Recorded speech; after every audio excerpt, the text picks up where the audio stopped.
அனைவருக்கும் வணக்கம். ஈசுவடி ஒலிவாங்கி நிகழ்வில் பங்கு பெற்ற அனைவருக்கும் என் அன்பான வாழ்த்துக்கள். பங்கு கொண்ட அனைவரும் மிகச் சிறப்பாக தங்கள் கருத்துக்களை பகிர்ந்து கொண்டீர்கள். என் வேலையை மிகவும் கடினமாக ஆக்கியது குறித்து எனக்கு மற்றற்ற மகிழ்ச்சி. ஆனாலும் 3 பேரின் படைப்புகள் என்னை மிகவும் கவர்ந்தது.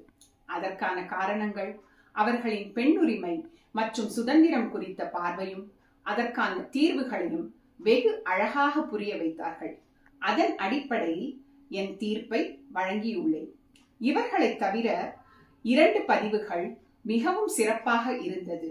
இவர்கள் இருவரும் அவரவர் அனுபவத்தில் தங்களுடைய கருத்துக்களை மிக நேர்த்தியாக பதிவு செய்துள்ளனர்.